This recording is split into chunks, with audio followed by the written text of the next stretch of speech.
Welcome to Cook the Garden Podcast, your weekly audio source for delicious and easy garden fresh recipes and growing tips. I'm your host, Ginain Grays. Let's cook the garden.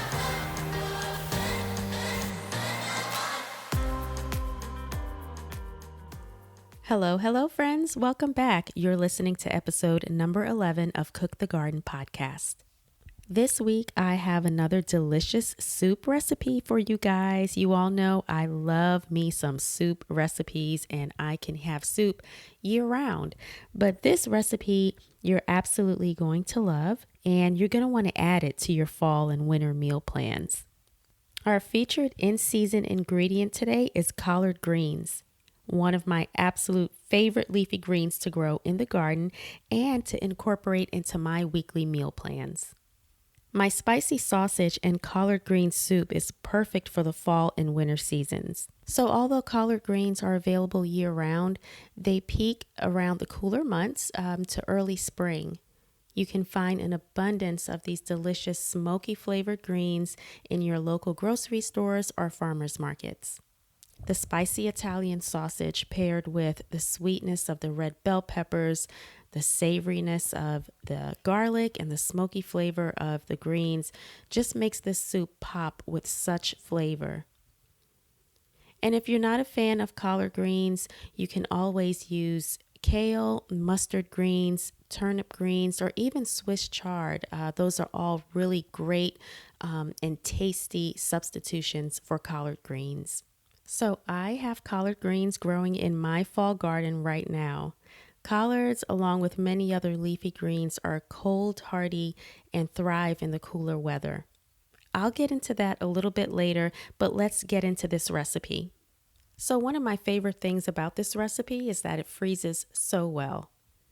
If your family devours this like mine does, you might want to go ahead and make an extra batch for freezing. Just prepare it as usual, let it cool, and pour it into a freezer-safe container for up to 4 to 6 weeks. You'll just add all of your toppings like your fresh basil or your Parmesan cheese once it's warmed up. You can also make this in the Instapot. I'll go ahead and share those tips as well. So let's start with your ingredients. You're going to start with about a pound of spicy Italian sausage.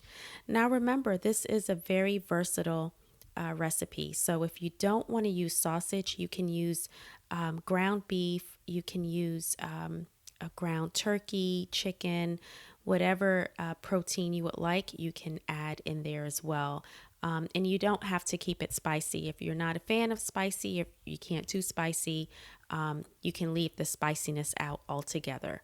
So again, about a pound of the spicy Italian sausage or your preferred protein, a medium onion chopped, 3 cloves of garlic minced, 1 red bell pepper seeded and chopped, 1 can of diced tomatoes. I used a 14.5 ounce can of tomatoes, 1 carton of low sodium chicken broth, and that's about 32 ounces, 1 can of cannelli beans. You can use any kind of bean you like. You can use navy beans, whatever beans that you prefer. You want to make sure those are rinsed and drained as well.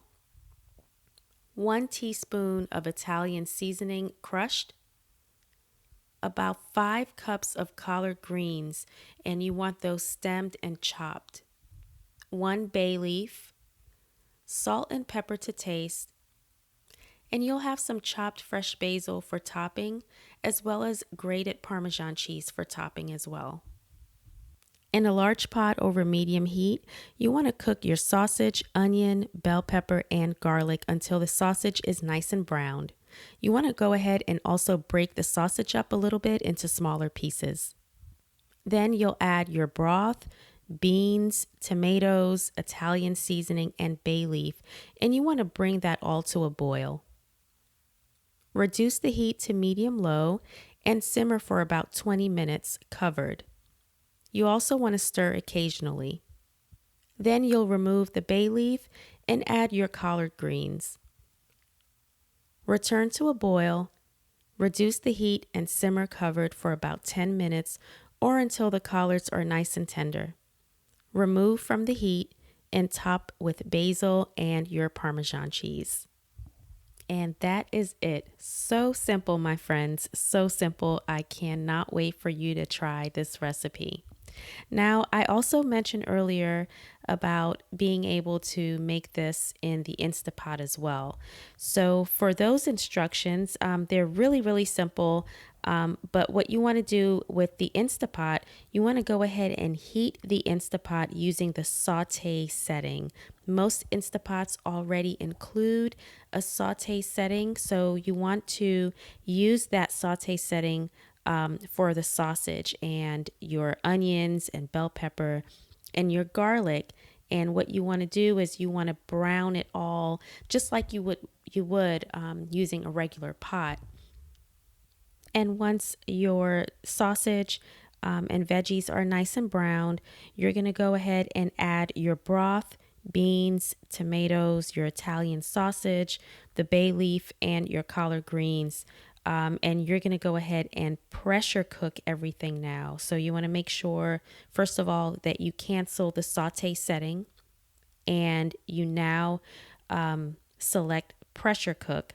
And you want to pressure cook that for 8 minutes on high pressure. Make sure to turn the dial so that you're sealing the Instapot. And when it's done cooking, you're going to go ahead and turn the dial over so it can vent. Once that's done, you want to go ahead and top it with your basil and your Parmesan cheese. And that's it. Super simple. And now you have this delicious and healthy meal that you can enjoy, and hopefully you fix extra batches so you can throw some in the freezer for those nights where you don't have time to cook a meal, or you just don't feel like cooking, because that happens too, right? So let me know. I hope you get a chance to try it. Let me know, do you like the Instapot version better, or do you like the traditional stovetop version? Let me know. So now that we've talked about the recipe, let's talk a little bit about growing collard greens. And I'm going to share something that I just learned myself. Collard greens actually originate in Greece, where they've been growing for over 2,000 years. I didn't know that. So that's really, really interesting. And they're also popular in Spain, Portugal, and India. They also grow in zones 6 through 10. And by the way, if you're not familiar with what zone you're located in, I'll go ahead and put a link in the show notes to help you figure out what zone you fall within. But they are biennial plants in zones 7 through 10, which I'm in 9B. So I have witnessed that. And they reseed to come back each season, which is a really neat thing to experience. So collards normally prefer full sun to partial shade. In my climate, I find that they do really well in partial shade. I actually have mine in a shadier spot near some trees, and I find that they do so well there. It gives them some relief from that intense Florida sun and the heat. If you're limited with space or can't grow in ground, collard greens grow amazingly well in containers, pots, and grow bags. In fact, some of my best harvests have come from containers. You just want to make sure that they get adequate water. Collards normally love a lot of water anyway, but you also want to pay closer attention with containers, because the soil within the containers normally dries out a little quicker. So once your leaves reach about 6 to 8 inches in size, they're ready to harvest. Simply just snap the leaves from the stems, starting at the base of the plant. I normally blanch and freeze my collards or store them fresh in the refrigerator. Blanched and frozen collards will last about 1 year in the freezer, while your fresh greens will last about 1 to 2 weeks, depending on how they're stored in the refrigerator. So check out my Instagram stories this week at Cook the Garden. I'll include some videos of how I blanch and store my collards. So that's about all the time I have today, friends. This was a really fun episode, and I really enjoyed talking collard greens with you all. Definitely let's connect on Instagram at Cook the Garden. I would love to know what you have going on in your gardens or what you're cooking these days. Of course, as the season comes to a close pretty soon in a few weeks, I would love to know what your feedback is and what are some of the topics and things you would love for me to talk about next season. Definitely reach out to me via email at info@cookprayslay.com or shoot me a private message in Instagram at Cook the Garden. And remember to check out the show notes for the full recipe link to today's recipe, as well as any other resources for growing collard greens. Thank you guys so much for tuning in, and we'll see you next week. Have a blessed week, everyone. Thank you for tuning in to this week's Cook the Garden. If you enjoyed this episode, please subscribe and leave a 5-star review. As a new podcast, it really helps to add value while growing our awesome community. As always, I really appreciate it. Until next time, friends, keep slaying those garden fresh recipes.